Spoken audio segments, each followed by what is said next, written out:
I'm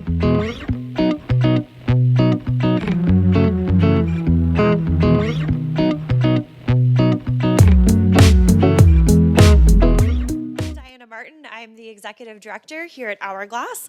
I'd like to welcome you to today's First Friday Forum with HDC MidAtlantic.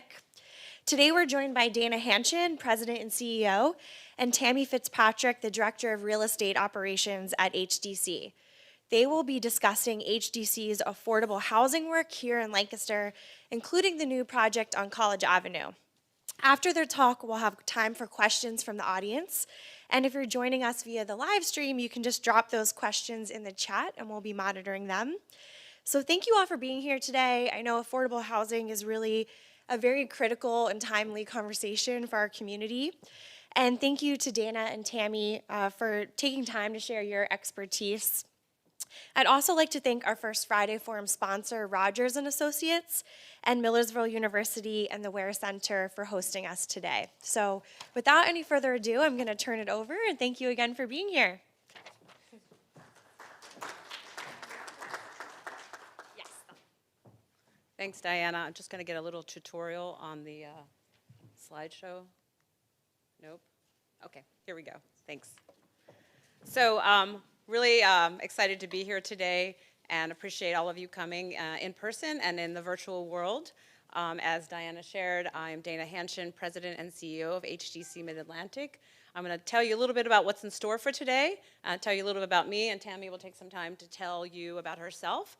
And then we're going to talk a little bit about HDC, how we started, what we're doing now, what are the needs around affordable housing, and then dig deep into the College Avenue project that we have going on right now. So a little bit about me. I just want to share that I've been here at HDC for about 4 years. My first day on the job, I actually attended an Hourglass Foundation forum.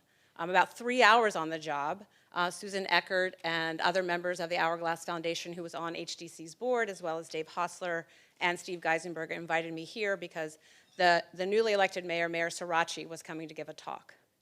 And so that is how I got introduced to the community and the mayor and what plans were going on here in the city in terms of looking at equitable development and her priorities.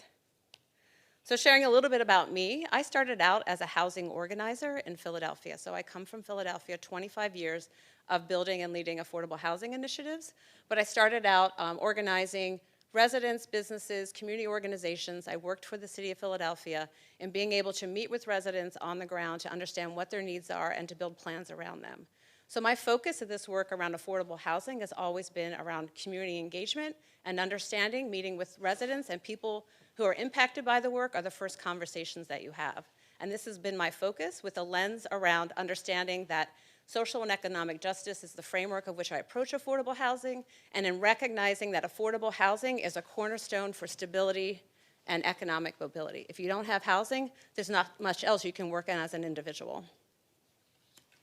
So I'm going to turn it over to Tammy. She can share more about herself. Thanks, Dana. Hi, welcome. Again, my name's Tammy Fitzpatrick. I'm Director of Real Estate Operations at HDC. I began at HDC in August of 2021, but I've been working in the affordable housing industry for over 15 years. I actually started my career as an architect designing affordable housing. And then over 5-6 years ago, I decided I want to make a transition into real estate development of affordable housing because I wanted to have more of an impact. I wanted to be in the room making decisions to bring affordable housing to the community. So I'm excited to be here at HDC. And the reason I do this work is much like Dana said, housing is a foundation for the other things in your life. If you don't have a stable house, everything else can easily fall apart. So I firmly believe that affordable housing is the cornerstone to building a healthy life. So I'm very happy to be here today to speak with you and happy to represent HDC. Thanks. Thank you. So what we're going to cover today, as many of you may know of HDC, as we've been around for 50 years. We're going to talk a little bit about just a reminder of how we got started and how's it going. I don't know if you've seen that meme that's been around for a while. So that's sort of our framework and how we make it happen, how we make affordable housing happen. And then again, we'll go into our College Avenue plans. So As I said, we've been around for 50 years, and in that time, we have served over 50,000 people and had a place for them to call home. And last year was our 50th year, and we did 5 videos marking every decade. And so I just want to take some time today to show you our first video on how we got started. Chris, you want to cue up that video?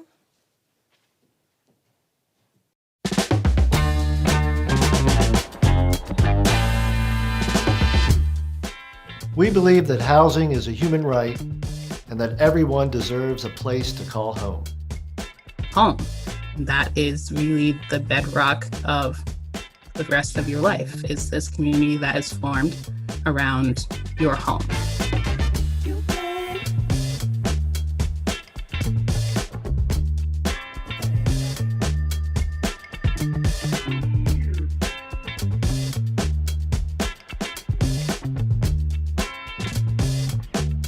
So back in 1971, communities from the 2 Catholic parishes in Columbia wanted to build housing for the elderly there. They said, well, you have to have a professional manager. None existed. There was already a lot of discussion in Lancaster County among community people interested in how do we develop housing. So they actually went out and formed HDC as their management company.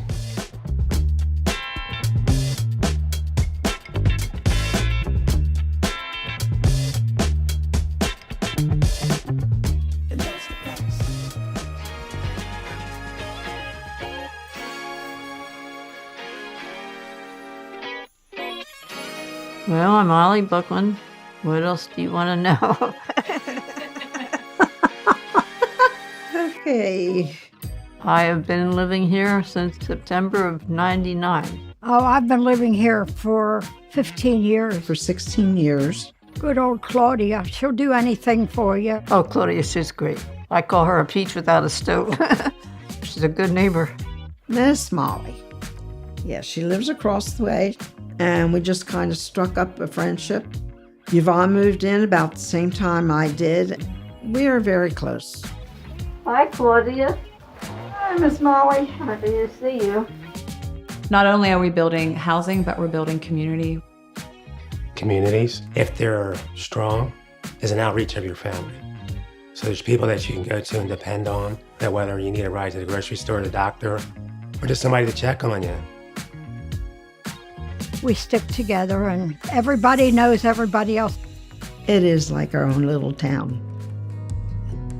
This is a really exciting time for us to really think about how we build off of the foundation that has been established over the first 50 years and really launch that into the next 50 years and to say, okay, now what more can we do?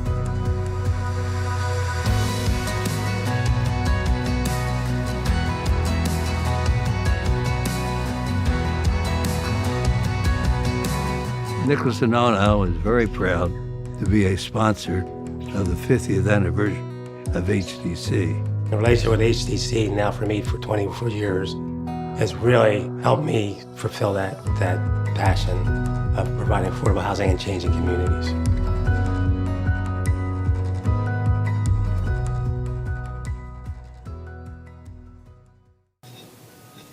So hopefully that video gave you a sense of how important residents are and the legacy of our work. And just recognizing Don Nicholas in that video, we had an opportunity to feature him last year. He recently passed away. I'm sorry, Chris. We just have a little commercial break here. Without Don Nicholas's commitment to community and his deep call to serve his community, HDC would not be here today. So just want to recognize that. And from that, I hope you realize that we are more than just an affordable housing developer and manager, that we have grown from serving 200 families in Columbia to now serving, nope, I turned it off, hold on, over 4,000 residents. And our vision is to create a world where a safe, welcoming, affordable place to call home is open to everyone. So ideally, we want to put ourselves out of business. Our approach is people-centered. As the residents that were featured at Ruoff Tower, you saw the community that they create by being in our housing. We don't see our residents as tenants. We see them as residents, and we hope those residents see themselves as neighbors, that can work together and have a network to build support and work on things in the community as well as support each other in their lives. We are community-based. We have evolved to understand that this need is too great to do alone, that we don't need to do it alone, that we work with partners who share our values and share our mission in being able to leverage our strengths to do more together. And you'll learn a lot about that in terms of how College Avenue came about. And we'll also share that we are equity focused. That's a frame in which we understand that the decisions that we're making, the people and communities that we're impacting, that their voices must be heard and taken into consideration and understand that impact in terms of the intended outcomes and the unintended consequences of our actions and our projects. And this is our commitment to racial equity. You've heard a lot about racial equity in the last couple years. For us, it's not just a commitment of words, it's a commitment of action. So I want to tell you a little bit about what that means to HDC today and how we're elevating our role in that space. As you know, historical and systematic racism and contemporary practices in terms of the Americans' housing policy is the cornerstone of the inequities that we're dealing with right now. And as a nonprofit focused on affordable housing, we have a responsibility to reach out and understand how those systemic issues have created the challenges that we're facing today. And that goes from redlining, from zoning policies, from restrictive covenants, and understanding how we're removing barriers and increasing access as part of our equitable approaches. And we understand this is a journey that we're on together, and we ask others to join us in our learnings and leading around these issues. I also want to share in terms of my leadership at HDC, we have understood that we also not only just need to build affordable housing, but we need to advocate more for the resources and policies that help really solve the problem. And that's recognizing that we need to increase resources for affordable housing and access to affordable housing, and that we need to inform policymakers with information and research that helps them understand the issue. And we need to do more to elevate and amplify the resident voice and experience to affect positive change, and work on things that are ancillary to housing stability and access. That means food access, that means mental health, that means financial coaching and capabilities, and all the things that supports that families and individual needs in order to thrive. Some examples of that I will share. There are opportunities at the state level to increase gap funding for affordable housing through the FAIR program that we're working closely with partners like Tenfold and SACA and the County Redevelopment Authority to increase those resources. We have been advocating at federal levels with a Build Back Better plan, which we now is no longer moving forward, but pieces and parts of that, we're focused on affordable housing. And we're trying to figure out at the federal level how to increase resources to address the need. And I'm going to talk a little bit more about the need here in Lancaster County and why it's so important that we increase those resources, because in the 25 years I've been doing this work, people say, are things getting better? And I wish I could say yes, and it's not. In fact, we know that the gap and the challenges are increasing, and the disparities continue to exist. Oops. So here we are in Lancaster County. As I shared, we have 55 communities and nearly 3,000 apartments. The majority of them are here in Lancaster County, where we got our start. And we have 24 communities and over 1,200 apartments, and in the following communities, you'll see the properties or communities that are highlighted in red. Of those 24 communities, 9 of those communities have closed their waiting list because it takes 3 to 5 years to find housing. Our average rents range between $592 to $800 for a 2-bedroom and $800 to $950 for a 3-bedroom. So these are not deeply subsidized rents. These are rents where people have to earn a wage in order to be able to afford or have some type of subsidy to be able to support that, especially in our senior communities or those with disabilities that have the access to those resources. In addition to just thinking about HDC and the communities that we have, we're just not about bricks and sticks and properties and units. We're really focused again on being people-centered.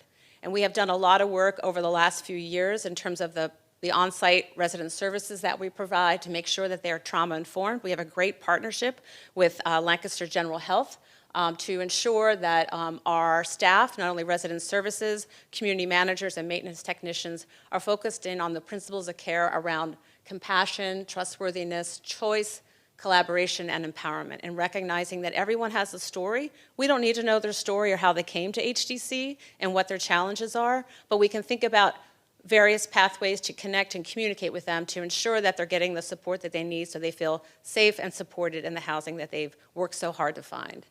In addition, we have an eviction prevention program. I tell folks we're not in the eviction business, we're in the housing business. So our job is to keep people stably housed. And that we had in place before the pandemic. And we just were able to build up that infrastructure when the pandemic occurred and mobilize our teams to work closely with our residents. And we were able to secure, in 2021, nearly $1 million in COVID rent relief across our portfolio. And I know there were many challenges for people accessing that. And one of the benefits of being a nonprofit and always being able to understand the nuances and complications to government money is being successful and perseverant in obtaining that money. So I feel we did a great service to our residents as well as to making sure that we were able to operate our properties stably throughout the pandemic.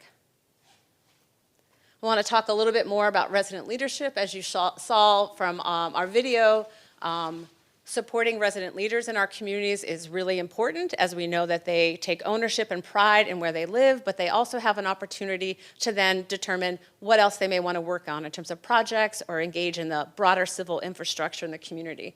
So we provide training and skill building around leadership, self-advocacy, learning how to speak about what things concern them and advocate for their needs and work on community projects together. In addition, we bring benefits and services to our communities. We are a coordinator, so that we do some direct service, but we leverage our partners who provide quality services around mental health, around food distribution and access to healthy foods, mental health, financial counseling, and we bring that to communities and to residents and build those strategic partnerships together. And ultimately, we work to identify the benefits that residents can obtain or qualify for. And on an annual basis, we bring in about $500,000 directly to residents' pockets, just in terms of savings and access, whether that be rent rebate or other types of resources. So talk a little bit about the need here in Lancaster County. HDC on a daily basis receives 100 inquiries a day. That's email and by phone. And it's devastating that we have waiting lists for every single one of our communities.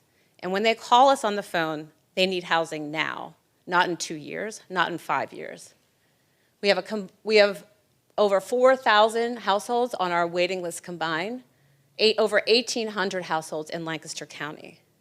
19 out of 55 of our communities, the wait lists are closed, as I mentioned, where it takes anywhere from 3 to 5 years to be called on that waiting list. And 9 out of 24 of those in Lancaster County. It's been estimated through a comprehensive study that the Pennsylvania Housing Finance Agency commissioned that 7,000 apartments are needed for households earning, on average, 30% of area median income, around $25,000 for a household of 4, and approximately 2,500 for families who are earning at 50% of area median income, which is around $41,000. Just to remind folks, the development we have at College Avenue is 64 apartments.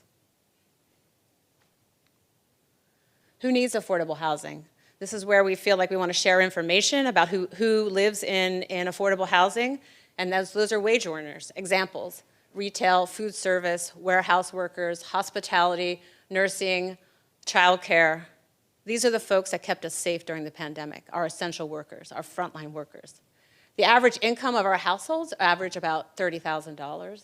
And we also serve those on fixed incomes that we know that their incomes aren't going to change, and that's why we need additional operating subsidy to make sure that they're not paying more than 30% of their income on rent. Seniors, people with disabilities, special needs, formerly homeless, veterans, intellectual development disabilities, those are all populations that we're focused on as well. All right, here's where it gets complicated. So I'm just going to ask you to buckle up. I'm going to talk about how we make it happen through the Low-Income Housing Tax Credit Program. The Low-Income Housing Tax Credit Program is the primary tool that we have to create affordable rental housing in the United States.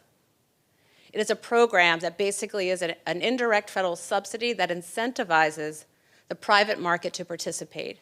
As I shared before, we are dealing with a market failure, so how do we entice the market to participate? And the tax credit program is the way that we do that. So the program awards developers, both nonprofit like HDC, but there are for-profits that provide affordable housing, these tax credits to offset construction costs in exchange for providing affordable housing units. There are two types of credits. There's a 9% credit, which is competitive, which can fund about 75% of total development costs. And then there's a 4% credit, which is non-competitive and funds approximately 30% of project costs. The 4%, you have to have greater resources to fund that gap. So you're looking at, if you have a $16 million project for 75% of the total cost for 9%, you're running around looking for $4 million after that. So it doesn't completely fund the project entirely. So the more complicated and more sources you need for a 4% credit at 30% of total costs. And this is a program that has bipartisan support and actually was part of the Build Back Better Act to try to increase the number of credits, because this is how they get allocated, administered by the IRS. Who would have thunk? So the IRS allocates credits based upon a population formula across the United States. Every state has a housing finance agency. We compete for those credits. There's an application process involved. And the Housing Finance Agency awards those credits based upon the QAP. The QAP stands for the Qualified Allocation Plan. It is basically the Affordable Housing Developers Bible. It's how you score, it's how you rank, it's how you compete. We get awarded those credits very rarely on the first time. Often developers are applying the second time or third time to get those credits, because PHFA can only fund 1 out of 3 credits, I think statewide, or applications. In larger cities like Philadelphia, it's 1 out of 8 applications. That's the demand for those resources. So what we do is we get those credits, we sell them to a tax credit investor. Those turn into dollars, which we're able to provide equity for the total development cost to build housing. And again, like I shared, even after that, there's still a gap. So funding 75% of a $16 million project, we still got to run around and find $4 million. And oftentimes, the sources of those projects could be, I don't know how many College Avenue, 13, a dozen, 14 sources of funding for the College Avenue project. Now I'm going to turn it over to Tammy to talk a little bit about that tax credit program and our pipeline that exists across our Mid-Atlantic footprint, and then we'll dig deeper in College Ave.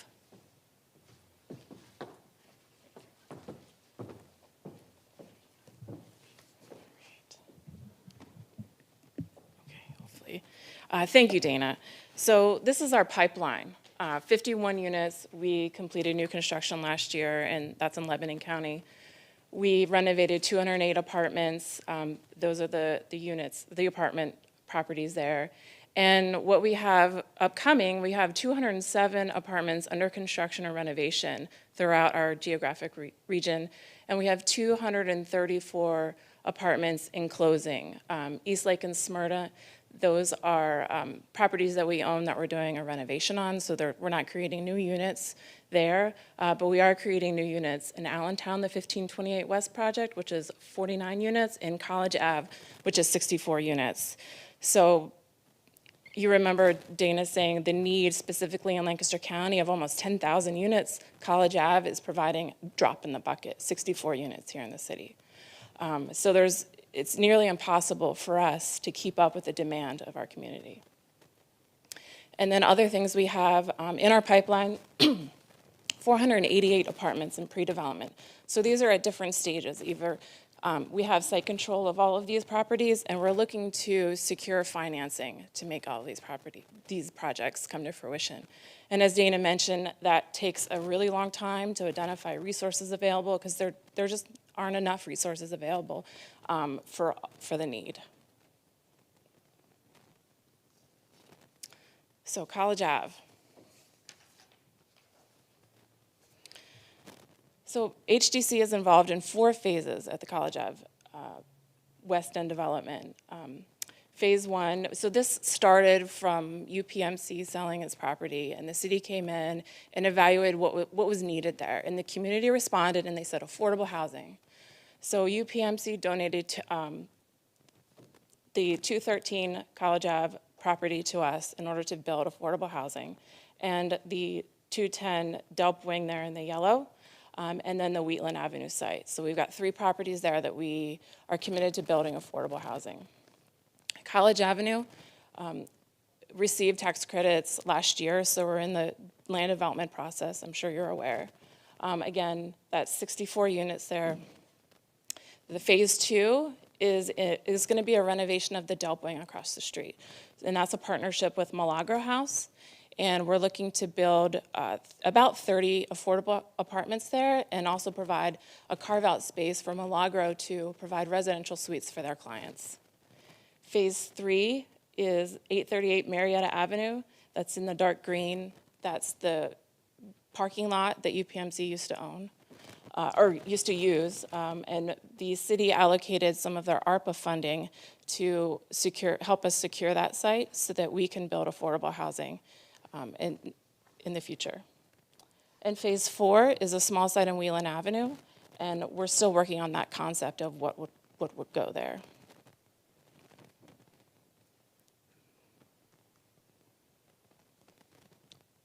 Okay, so what has our community engagement been on College Avenue? HDC has always been focused on transparency. And we've shown that through our multiple areas of community engagement. We've had 3 neighborhood virtual meetings since August 2020, and actually prior to that, HDC staff went out and met with pocket neighborhoods to talk to them about projects that were coming up in the West End neighborhood. We've had at least 7 public city meetings regarding College Ave, and we received 17 letters of support, which included resident sign-on letters, community-based organizations, and elected officials. The most, I think we can say, the most support letters we've ever received on a project. It was overwhelming support when we submitted our application at PHFA. So moving forward, we've created a website, collegeaveplanning.com, that provides all of our updates, city agendas when we're on a public city meeting. We've provided recordings of all of our virtual neighborhood meetings. And we also started to send out biweekly emails on our progress. To anyone that's on our email list, they will be getting biweekly emails for any updates. So if you're interested, let us know and we can get you on that list.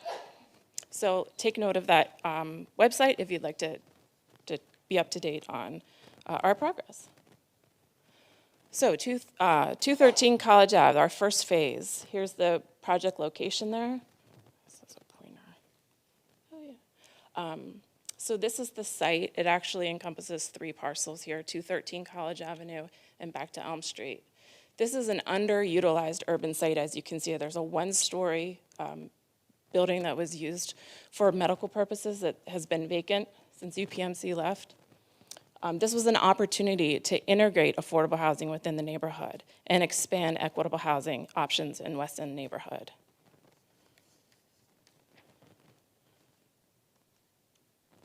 As I mentioned, we received our low-income housing tax credit reservation last year in October. And phase 1 includes 64 1- and 2-bedroom apartments, 48 1-bedrooms, 16 2-bedrooms, and it's for general occupancy. It will be a 5-story mid-rise building, including 12 accessible apartments. And we've partnered with United Disability Services to help with this, and so that we can provide accessible units for their clients. The apartments will be serving households earning between approximately $11,000 and $50,000 per year. And again, like Dana said, these are our essential workers, our frontline workers that got us through the pandemic. Rents will range from approximately $300 for a 1-bedroom to $850 for a 2-bedroom. And we'll have on-site resident services, a community room, and management offices, and on-site maintenance as well. The total development cost is estimated to be about $16.5 million, and we're looking to start construction in the fall of 2020.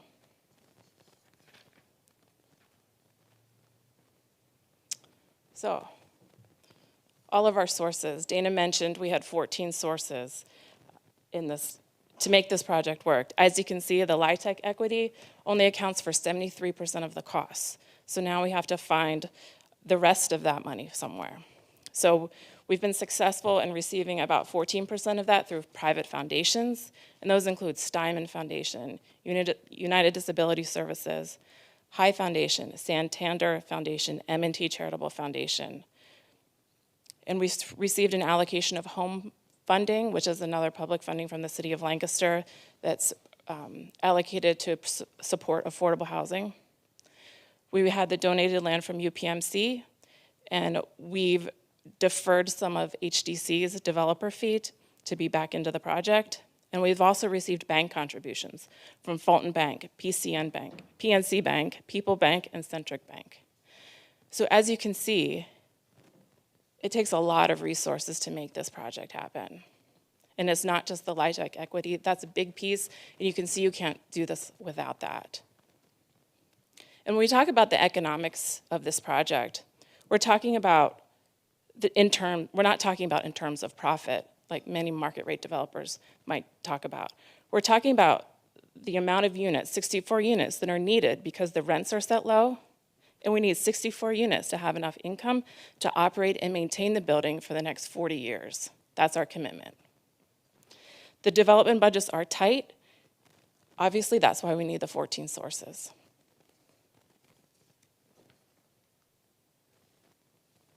So here's a nice rendering from the College Avenue side, looking into it. It's 5 stories on the front. We're building over the parking deck and a little bit over Elm Street. So we'll have parking under the building and on the lower level of the parking garage. We've taken careful consideration on the patterns of the neighborhood, the architectural proportions and materials of the existing neighborhood to make sure our building is architecturally compatible with the neighborhood and fits in.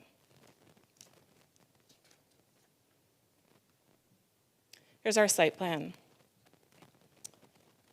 Here's College Avenue. Here's one entrance on the upper deck of the parking lot, of the parking deck that's existing. And you can park under the building here, and then again on the lower level. So this is on Elm Street. You'd enter on the lower level of the parking deck, under the deck, and then park on the lower level. And then right now we are proposing an additional access on Elm Street. We have some green space in the front here, some green space over here. And the entrances to the building are off of College Avenue and a nice little pocket in the building elbow here. We're also looking to do a little playground or some outdoor equipment for children there. The laundry room we have right here in this elbow so that they can look out onto the kids playing and just have a nice point of sight. So we've added landscaping wherever we can. Green space is really important to us, but in an urban setting, it is difficult. So we have included it everywhere we possibly could. Oops. Let's go back. Okay. Here's our first floor. Again, entering off of College Avenue. This is the parking under the building, and then this is the 5-story building up on College Avenue. We have our community room, offices, resident services, and a few units. We also have storage for all the residents. And then we'll take a look at the upper floors. These are floors 2, 3, and 4. And once we get beyond this area, the building does step back because the grade slopes back to Elm Street. So actually our 5 stories at the front of College Avenue, and then we step down a floor as we go back to Elm Street because we have that lower level parking garage. So again, these are all units. We do have some common area spaces on each floor. Residents can gather. So how long does this take? We talked about the requirement to get all of the financing in place. And actually, College Avenue was awarded the tax credits on the first round, which is very unlikely. But even with that timeline, that's at least a 4-year time period before residents get to occupy. So those residents that are needing housing now still have to wait 4 years till we can actually get it up and running. So year 1 is typically the project conception and financial feasibility. That could take 1 to 2 years. project funding, if we're lucky, happens in the second year. Then year 3 is the design, development, and project approvals, and that's where we are with College Avenue. In year 4 is construction lease-up, and then occupancy will happen in year 4 to 5. And community engagement happens throughout that entire process. So what are our next steps for College Avenue? I've listed the project approvals that we are planning, and again, these are subject to change. Our next public meeting is the 19th, the Shade Tree Commission. I won't read down all through them, but that's our next public meeting. And then we hope to start construction in August and then begin, it's about a 14-month construction time period. So we'll begin marketing and lease up in the summer of 2023 and complete construction around October. And I'll pass it back to Dana to wrap us up. Thank you.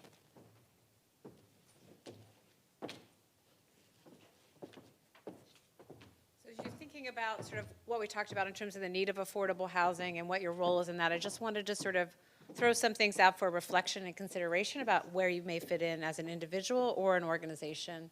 And that's what we need. We need project champions. We need champions for affordable housing in this community that will use your voice in various settings to advocate for affordable housing. Not just at public meetings, but with your friends and your neighbors and your family, in terms of if there are plans going on in your own community, how are you advocating to ensure that everyone has equitable housing options regardless of their income? Engage in advocacy for elected officials. Talk about things that are important to you. Let them know affordable housing is important, and help them inform them as they make decisions about policies and resources. And finally, volunteer your time and contribute resources to help make things happen. We have organizations that are supporting affordable housing in your community to figure out how you may want to get involved to learn more on a day-to-day basis, and also think about how your resource may be able to help advance the work. So I think now, Diana, we have time for questions. I think that's the end of our show, and we're going to open it up for questions.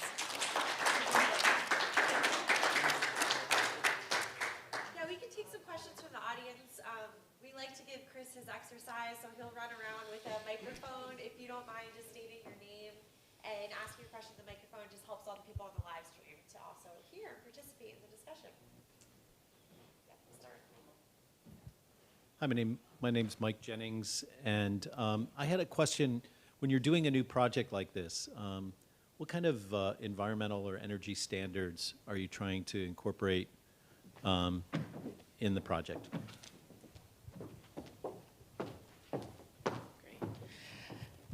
So part of our due diligence period, we do a phase 1 environmental assessment to see if there's any existing environmental issues we should be concerned about. As far as new construction, most of our projects achieve the Enterprise Green Communities criteria certification. Right now it's the 2020 certification. We also achieve, as part of that, another step is Zero Energy Ready Home, which is part of the Department of Energy, DOE.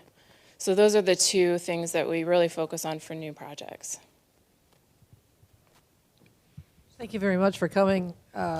Great topic, so important obviously to our county and across the nation actually. My name's Liz Martin. I have two questions. So I'm doing the math and looking at around 200, almost 258,000 a unit, which I'm not a developer, but that seems high to me. So I was just curious why that cost is where it is, if there's something else that drives that cost. That's my first question. And my second question is, if someone owned maybe 50 units somewhere else, and they decided that they wanted to sell them to HDC at a reduced rate, and then they wanted to build newer, for-profit units somewhere else. Is there any tax credits available to them to do that, like where they can swap credits or something like that? Is there anything like that available that HDC offers? So I'm going to take your first question, and then I'm going to ask you to repeat your second question when I'm done answering the first question. Okay, sorry. It's a complicated second question. So in terms of construction costs, an average of about $250,000 a unit. I will give you some national statistics around that. I'll give you some local ones. So in Philadelphia, you're close to $450,000. In San Francisco, it's close to $1 million a unit. I mean, what's driving those costs are construction. And also, the low-income housing tax credit program also provides additional reserves to protect the investment through market volatility, like the pandemic. So we have operating reserves set up. We also have supportive services reserves that funds the on-site resident services that we offer, and to protect that investment and to support the stability of the project. So coming from Philadelphia, $250 feels like a good price, but it is a complicated program with many layers of requirements, and the tax credit is one program, and then also when you have other public sources, it just adds to the layer, and then it's costly in terms of all the approval processes that you go through, and then if there's any sort of challenges or concerns about the project when time drags out in order to complete a project, that actually increases the cost as well. So for example, we went in for tax credits, what was it, a year ago? And then we had challenges with commodities, and even with the projects that we were building under construction at that time, we experienced cost overruns. So we may have anticipated and had underwritten with an escalation cost for construction, knowing we would not get an award for a year later. But we're bidding this project out in, I don't know, 4 weeks? Mm-hmm. So we're going to see where we come back at. So I'm still concerned. Yeah. And my second question was, if there's a for-profit developer, and say they own a bunch of apartment complexes, okay? Say they have one that maybe they have a 50-unit complex somewhere that's maybe aging or whatever, would there be an opportunity for them to sell it to HDC at a reduced rate, and then say they want to build a new apartment complex somewhere else, that they could somehow get tax credits because they've given their current apartment complex to HDC at a lower rate? That's, rather than them building something new, they would give you something or at a so we do a lot of preservation sort of as part of our strategy, and that's really preservation of existing affordable housing. We talked about the commitment to maintain affordable housing for a 40-year period utilizing tax credits here in Pennsylvania. There's also a compliance period for the investor that's involved that lasts up to 15 years, and then the investor can exit out. And so oftentimes at that exit, there is an opportunity where the owner can sell. I'm talking about existing affordable housing, which is an important point to make, because often the investments that you make 15 years ago and the resources that you raise, at that moment, depending upon that community, you could lose that community to market rate development once the affordability wears off of that community. And so we have lost a lot of affordable units due to exactly that. We are open and we have explored possibly purchasing existing housing that's not affordable and looking at the sort of financials of it and how we would recapitalize that and continue affordability. Sort of my gut says we would explore the 4% tax credit to do that, and that's what we've used in the past. But I am not aware if there's like an exchange that they would get credits for a future development. I'm looking to Nicholas and Hohenadel. They are our general counsel, and I got a nod from Wanda, so that is good information. Adriana Atencio, the Commonweal.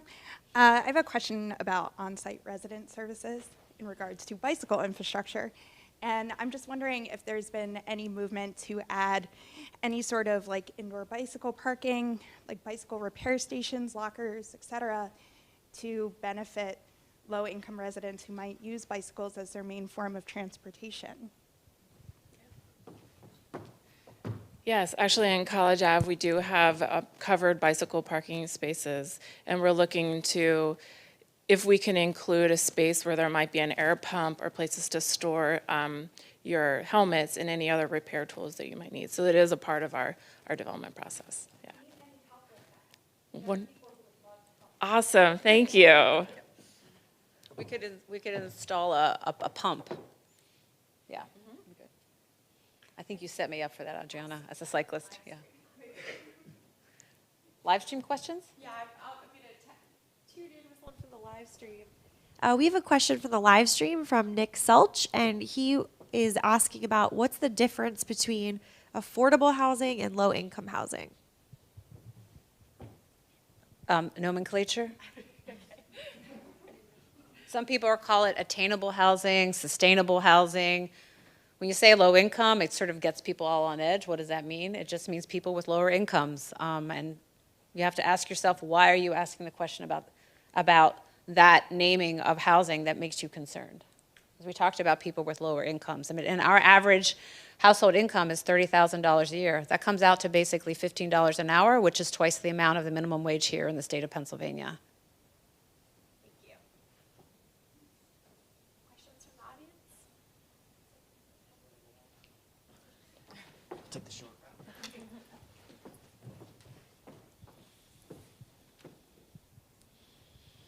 First, I will give a bit of notice to you. I served as the director of the School of Nursing at St. Joseph Hospital for 15 years, so I knew that building well. Are you raising the entire building and building anew, or are you going to be able to adjust some existing space and retain part of the structure? Are you talking about the main campus of the hospital? Yes. Or, yeah. So the Delp wing is our piece. Yes, that's going to remain intact. We are not demolishing the building. I know the Delp wing very well. Wonderful. No, we've toured it several times. It's in very good shape. So it should be a very simple, hopefully, renovation. Yeah, that's great. Thanks. And I just wanted to add in terms of the second phase and the renovation of the Delp wing, it was noted on the slide that we have developed a strategic partnership with Milagro House, who's across the street. And so we are working with them to determine how they can expand their services by providing transitional housing in the Delp wing as well as providing affordable housing. So we're really excited about working through that concept with them. That's excellent. I'll make you run back over here if you don't mind.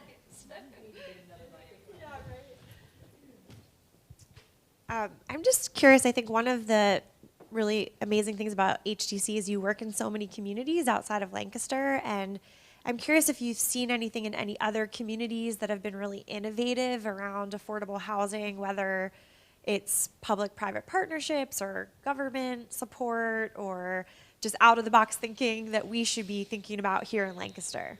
Well, there's an opportunity with ARPA funds, and that is a national sort of exploration for a lot of folks in the affordable housing industry to look at states' allocation as well as counties and municipalities and understanding how to utilize that as a catalyst to leverage additional money. Because for every dollar that we can put into affordable housing, we can leverage 3 to 5 in other resources. And so in the state of Delaware allocated $100 million for affordable housing in that state. Newcastle County in Delaware allocated $32 million for affordable housing. Here in the city of Lancaster, the allocation was $40 million, and they allocated $5 million for affordable housing. So there's a lot of advocacy work and discussions going on to figure out how ARPA can be used as leverage to address the need, because the need is overwhelming, and the resources are scarce and competitive. So I think there's a real opportunity for us to have a discussion here in the county about the resources that do exist and how to ensure that there are benefits to everyone in the community. And I think when we talk about affordable housing, it's been a large part of the conversation in the city since I've been here, as well as the county. And there's really an opportunity for us to act in real ways with the ARPA funds available. American Rescue Act something something. Yeah. American Rescue Plan Act. There you go. Thanks. Other questions from the audience? This is the quietest I've ever seen this room. People Oh my are just goodness. stunned by your presentation. I knew I should have turned this into a musical. It would have been far more exciting. So it seems like you don't have any outstanding debt. You're just trying to make sure that there's continuity in the maintenance and survivability of the building for 40 years, correct? Correct. It is very difficult for us to carry any permanent debt on these projects. And when we do, I mean, the margins are super thin. So there is very little cash that's coming out on an annual basis. Yeah. Because have you ever, there's a new financial vehicle called CPACE. I don't know if you've heard about this, but it's actually designated for environmental components that go into a building project. And it allows for private financing below mezzanine level rate in the market. And it's interesting, and it's there to try to preserve the environmental aspects of a building plan so they don't get eliminated by budget. go forward. And I guess it would just be really interesting to calculate, like if you went to the utmost degree and reduced your operating costs, if it could, and you could get a lower financing rate, if there was any dynamic there that might be, and it would only be for part of the project, it would be like the icing on the cake. But anyway, so I was just curious. Yeah, happy to take a look at that. Yeah, great. Thanks. Other questions from the audience? I was a little bit curious about the accessible units with UDS. What will those look like?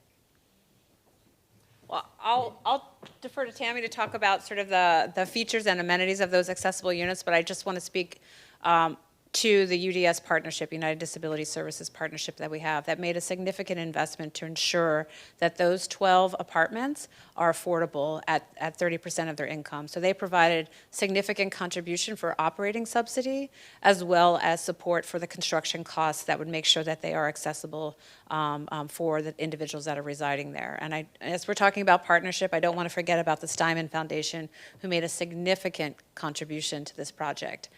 I would say without their support, without the city's advocacy with UPMC to designate this site and for affordable housing and the donation of that land, this wouldn't happen. So we've involved UDS in the design process to make sure we're providing all the features that their clients would require. So we're still working through all that details, but one example might be for those in a motorized wheelchair, is there a charging plug at the correct location for them within the unit that makes sense for their accessibility? So things like that we're working through to make sure the showers that we're providing, we're meeting all of the ADA code requirements, but we're also looking above and beyond to see what other features we can provide to them to provide greater accessibility. Any other questions from the audience today? Melinda Harnish-Clatterbuck. At one point, I think, Dana, you mentioned that you commit to operate and maintain for 40 years. What typically happens after that? We identify resources to make capital improvements to preserve affordability for another 40 years. So we are a long-term partner in the community.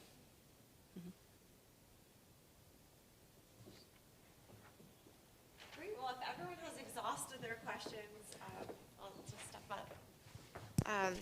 Thank you so much to both Dana and Tammy for being here today and sharing all of your expertise with us. Yeah, we can give them a round of applause there. Really appreciate you making that time. And a video recording of today's talk will be made available on our website and YouTube channel next week. So I encourage you to share that with community members who have been engaged with this project or want to know more or are working on affordable housing issues in the community. We will be back here. Our next First Friday will be Friday, April 1st. That will be with Discover Lancaster, focused on the state of the tourism industry in Lancaster County. So I know that'll be interesting. They'll be giving an update on the pandemic and what they're expecting for 2022. And to receive invitations to all of our First Friday events, you can become an Hourglass member. You can do that on our website at hourglasslancaster.org. So I hope to see you then. And until then, have a great weekend. Thanks for coming out.